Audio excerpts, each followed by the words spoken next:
Hello everyone, welcome back to channel guys. Pawan here, and in today's video we finally get our hand from the Nintendo Switch Lite. So we're gonna unbox and let's see what kind of console it is and where it stands when it comes to all those consoles like PlayStation and Xbox. So let's start with unboxing. Alright guys, so there was not much in the unboxing other than just the device itself and the charging cable. So let's start with the build quality. We got this thing in a plastic build, but the Joy-Cons are really good. When you game on this thing, it feels nice.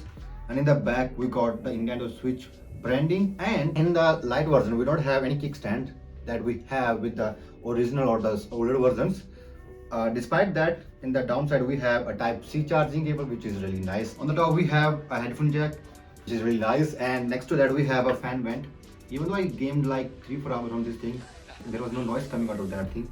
So I checked the date on video and there is a fan inside, but really nice that they don't make too much noise. And next to that we have a power button and a volume up and down button. So you can change the volume of the games if you're not using headphones, and really nice touch. You don't have to go into any kind of settings and stuff to do that thing. You only have a button over it just like a phones do. And on the same side we have a game slot. Same as a console that you insert discs on that.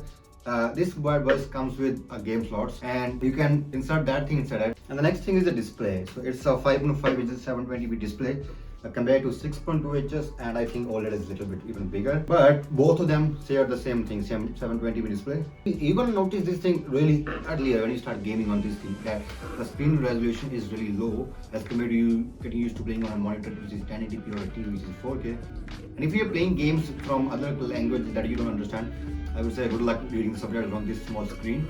But I guess the main reason why they did this thing was the battery life. So if you want to play games for a longer session and with that small of hardware, they need to make some kind of compromises. So they did both things. They lowered the resolution as well, and they made the screen size as well, the small as well. But according to the level of gaming it provides, the display quality is not that bad.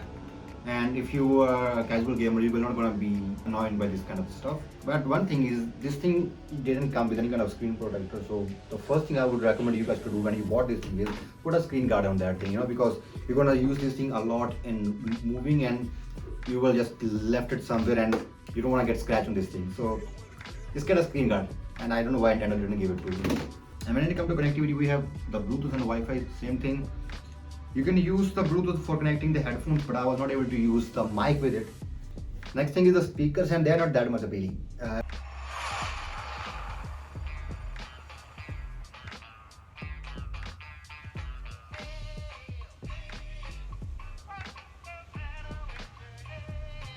When you're in the indoor environment, they works fine, but the sooner you left the house and start going and you went to any kind of noisy environment, they're gonna start fading away.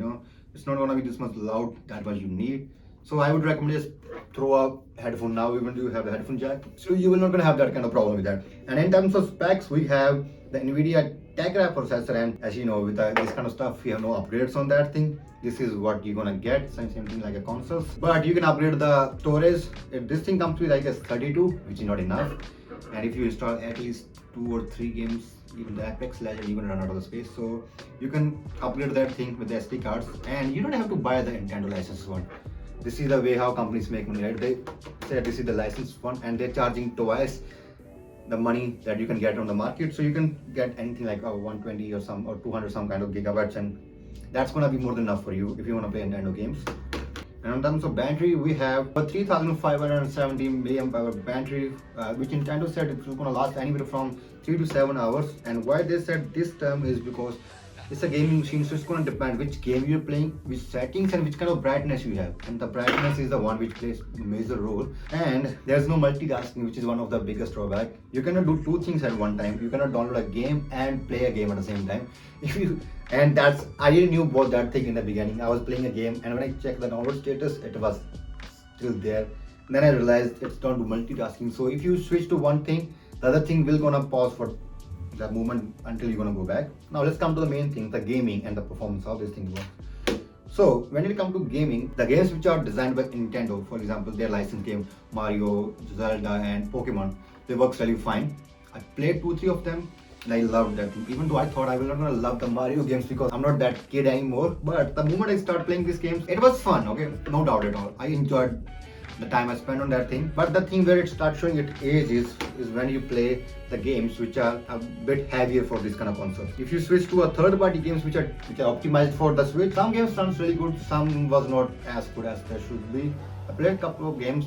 I played Assassin's Creed, works fine, but we don't have the newer titles. So if you are a fan of the old Assassin's Creed, and I guess majority of us is from that era, you're gonna love that thing. You can play like Assassin's Creed 2 or even 3 and Black Flag. If you're somebody who's gonna play newer games, you're gonna see there's a lack of library in this thing. We don't have any newer good game other than the one that Nintendo announcing from themselves. And when it comes to performance, some games was lacking. Even I was playing Apex Legends, it was not working fine. I was having frame drops and sometimes the game just freeze. So if you're, and even the new game, the Pokemon Scarlet and Violet and something like that, they have a really rocky start. It's being buggy and so many glitches and stuff. So yeah, the device itself starts showing its age from the time it was made. And the second and the biggest problem with this thing is the games that Nintendo make. They're not cheap. When I bought this thing and when I see the price of 250 something, I was like, okay, so this is gonna be a budget-friendly device that I can use. And when I open up their store, the games was like 80 bucks, 90 bucks.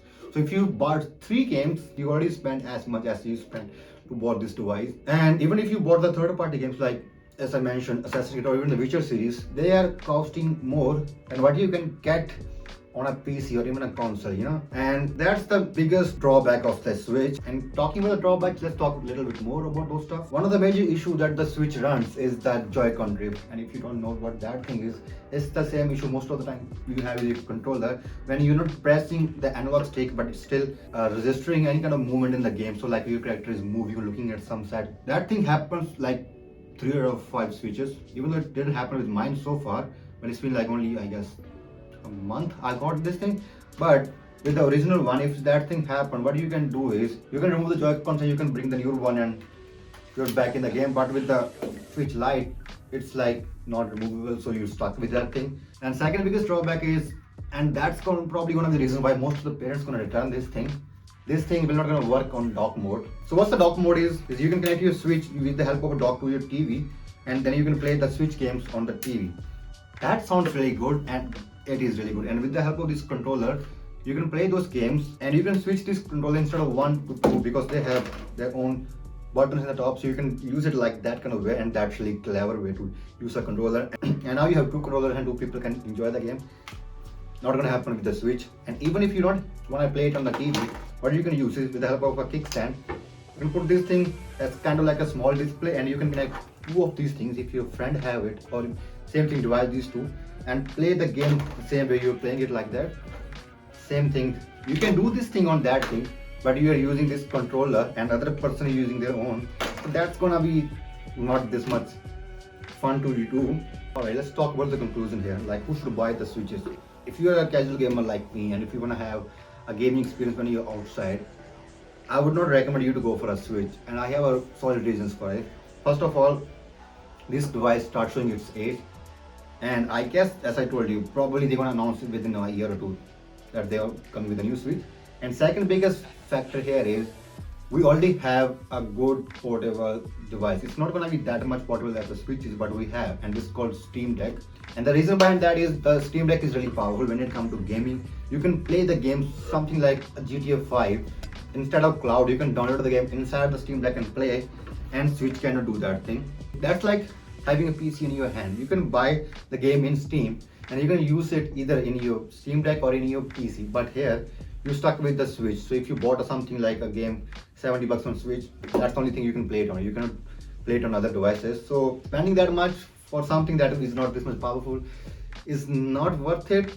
And when it comes to gaming outside, I mostly play the games that I'm already playing, right? So for example, if you're playing a game like Assassin's Creed Valhalla, when you switch that thing and now you're outside, you can continue that thing through your Steam Deck. That is something that is considered portable other than switching to something like a Pokemon game, you know. So that's why I would not recommend you guys to go for that thing. But if you are a Switch fan, then instead of going for a Lite, I would recommend to go for the original or the older Switch.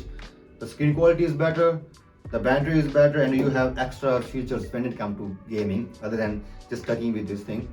Or if you're someone who already have a main system like a PC or a PlayStation, and if you don't have, check out the videos about a console and a PC, whichever you're thinking about. And then you need a second thing for a portable like a Switch.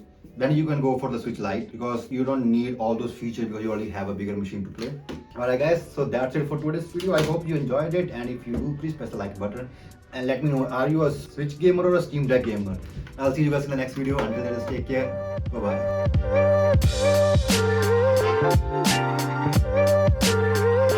bye.